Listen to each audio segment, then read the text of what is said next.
Feasibility. Welcome to the Master's Planning Portal Feasibility tutorial. In this tutorial, we will be learning on how to use the Feasibility module, where you can add, edit, and delete feasibilities you wish to use for the purpose of assessing the profitability or viability of purchasing, developing, or funding a development. So, to go to the Feasibility module, click Feasibility in the navigation menu on the left.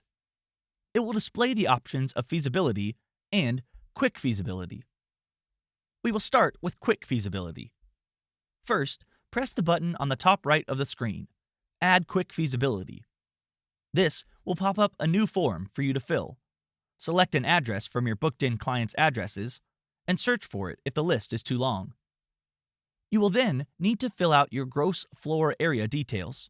This includes the type of GFA calculation, whether it be FSR, which you can identify on the address finder, or building envelope, assuming there is no FSR to use.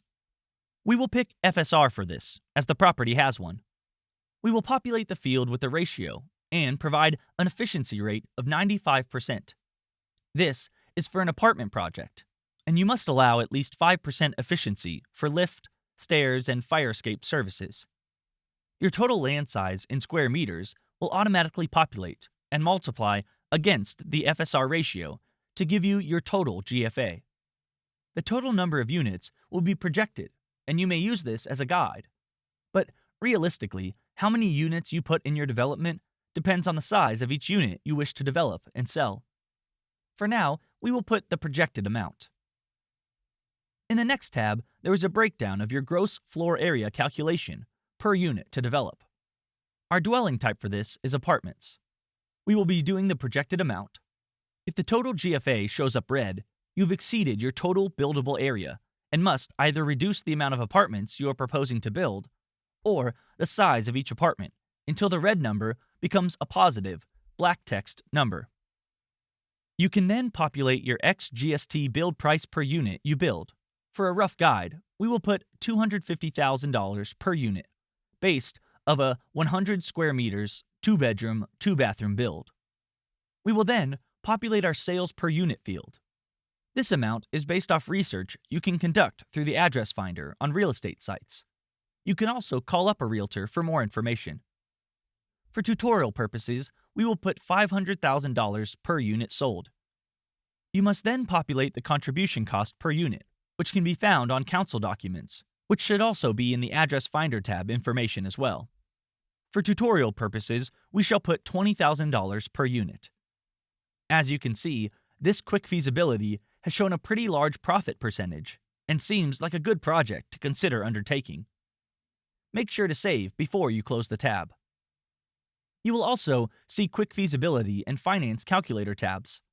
These will provide a rough breakdown of your costs on the Quick Feasibility to show you where your costs are being incurred outside of the simple land and construction costs. The Finance Calculator will provide you an estimate amount of funding that could be made available for the project based on the industry standard of 65% LVR of gross resale value, or 75% of total development costs. If the project does not work for funding and requires equity or cash injection from the developer or partner, the text warning provided will show you this and the amount expected to be injected. If you are convinced the quick feasibility has shown positive results, it is then important to complete a full feasibility on the given site, which has more depth and detail about the total costs and profits of the proposed project on the property. Click on the Feasibility tab on the navigation menu, and then click Add Feasibility in the top right of the box. Click one of the projects from your saved projects and start your full feasibility. The addresses will be automatically added in. For this site, we are doing shop top housing with a mixture of residential and commercial. Populate the land purchase price, whether it be as an offer or what's agreed upon. Click the slider for the amount to be either an INC-GST or ex-GST amount.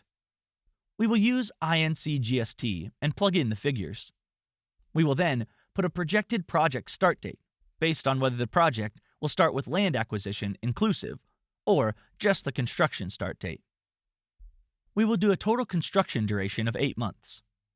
The GFA details are already available as per the information you populated into the project's module for this property.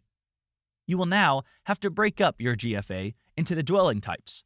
For the apartments and shops, we will do a mixed amount and mixed sizes to equal the maximum use of the GFA for maximum yield. Once you have populated all these fields, the various portions of this feasibility will automatically pre-fill, including sales revenue and land purchase cost, stamp duties as well. You will need to add conveyancing fee per piece of land you are purchasing, and each unit you are selling, an expected DA cost as a percentage of total construction costs, and contingency percentage as well, which most funders will expect to be at minimum 7 to 10% to cover risk. You will have to put in an establishment fee and expected interest rates on the loan for either the land or construction, or both, and percentage fees for commissions to sales agents if you are selling through realtors. Once you have filled out the various fields, you will be provided with a much more accurate representation of the total yield for the proposed development on the site you wish to purchase, or have purchased and wish to develop on. Be sure to save once you have done this. You may then click on the I button and produce a PDF document to print or send to the relevant parties to this project. This is the end of this video. Thank you for your time.